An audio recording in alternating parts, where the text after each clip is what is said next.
अस्सलाम वालेकुम दोस्तों की भरपूर रिक्वेस्ट पे कल मैंने हेपेटाइटिस का शुरू किया था टॉपिक और उन्होंने कहा कि जी इनकी जो मेडिकल टेस्टिंग है वो कैसे की जाए। तो मेरे भाई पहले तो जिसको कोई कंप्लेन होगी वो डॉक्टर के पास जाएगा, डॉक्टर को बताएगा कि मुझे ये कंप्लेंट्स हैं। फिर डॉक्टर अपनी मर्ज़ी से वो टेस्ट लिखेगा।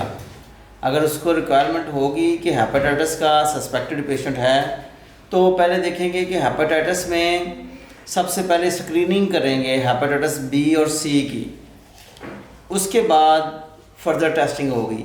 हेपेटाइटिस ए और ई जो है वो क्लिनिकली बड़ा स्ट्रॉन्ग पता चल जाता है, उसकी स्क्रीनिंग इलाइजा के ज़रिए होती है और वो टेस्ट कराने के बाद उसकी एंटीबॉडी टेस्ट और एंटीजन टेस्ट कराने के बाद उसकी मेडिकेशन की जाती है।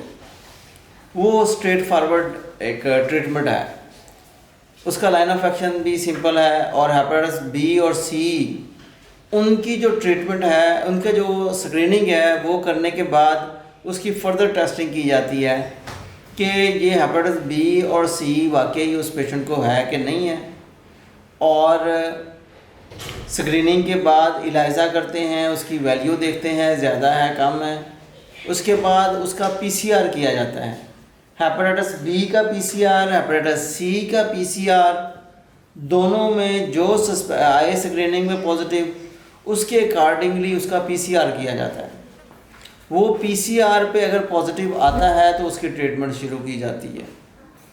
और इन बिटवीन इसके सीबीसी टेस्टिंग होती है कि उसमें एचबी कम ना हुई हो लीवर कैंसर की वजह से, या सिरोसिस अगर हो गया है तो, या कोई और कॉम्प्लिकेशंस हैं, या सेल्स की कमी ज़्यादा ना हो, या स्प्लीन की वजह से वो प्लेटलेट में कोई इशू हो। उसके अलावा एलएफटीज़ किए जाते हैं, उसमें जिगर के लीवर फंक्शन टेस्ट इसे कहते हैं, और वो चेक करते हैं कि लीवर फंक्शन टेस्ट कितने एबनॉर्मल है, उसके अकॉर्डिंगली मेडिसिन दी जाए।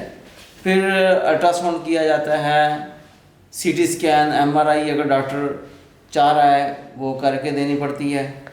ये सिंपल सी टेस्टिंग है, पहले स्क्रीनिंग करवाएं, फिर इलाइजा, पीसीआर और एलएफटी, सीबीसी और अल्ट्रासाउंड ये मस्ट होते हैं।